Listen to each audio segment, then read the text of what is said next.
Dear students of 12th class, Assalamu alaikum. Today our topic is interference of light. As we know, a source of light sends out waves in all directions in the medium. If we have a single source, then a second source of light that emits energy, the distribution of energy is uniform in the medium. But instead, if we have two sources of light close to each other, then the distribution of energy in the medium no longer remains uniform. So, if we have two light sources of having same frequency wavelength, same amplitude, probably same amplitude, and if they have same, if they are in phase or having constant phase difference,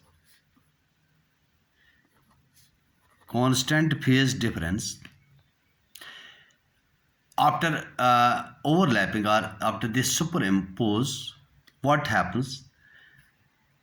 The distribution of energy no longer remains uniform in the medium. So what now interference of light is the phenomenon of non-uniform distribution. Phenomenon of non-uniform distribution of energy, light energy rather, in the medium due to superimposition of two light waves. This is called interference of light. So it is a phenomena of non-uniform distribution of energy in the medium due to superimposition of two light waves. So what happens? Why it remains? Why this energy is remains non-uniform? Why the distribution is non-uniform? At some points in the medium, the crest of one wave falls on trough of another. When this happens, at certain points, crest of one wave falls on top of another. The intensity of light is minimum. Intensity is minimum.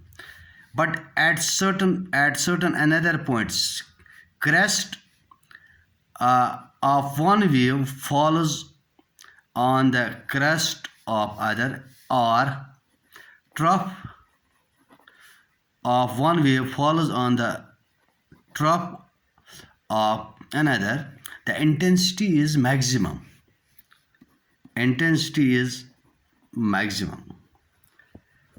At points where intensity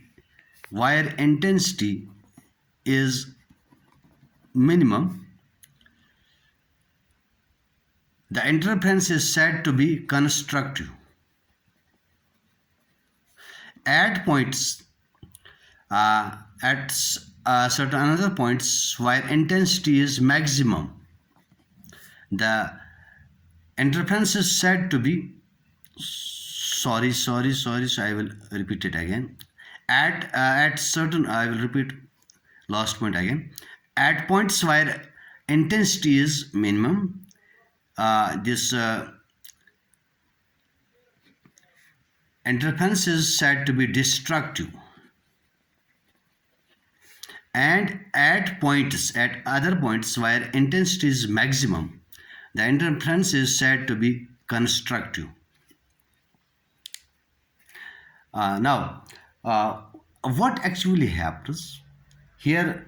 Neither the energy is created nor destroyed. The loss of energy, the loss of energy at points, loss of energy at the points where we get destructive interference appears as excess energy at the points where we get constructive interference, and vice versa. So this is in accordance, this phenomena of this interference is in accordance with the law of conservation of energy. Now, we'll discuss Young's double slit experiment. This experimental verification of the phenomena of interference of light. Now, Young in 1801 demonstrated experimentally the phenomena of interference of light, which confirms the wave nature of light. Now, what is this Young's double slit experiment? It consists of a narrow slit S. Here you see it is a narrow slit S of width 1 mm. इसकी width जो है that is 1 mm. It is illuminated by a monochromatic source of light, a single source, monochromatic source of light, which in turn illuminates two slits S1 and S2. These S1 and S2 are held apart 0.5 mm. The slits S1 and S2 are placed 10 centimeters from the slit S. Now, when a screen is placed at 2 meters from slits S1 and S2, alternate bright and dark fringes are formed on the screen these are called interference fringes. Now, we'll explain this. The formation of bright and dark fringes on the screen can be explained on the basis of Huygens principle. What happens?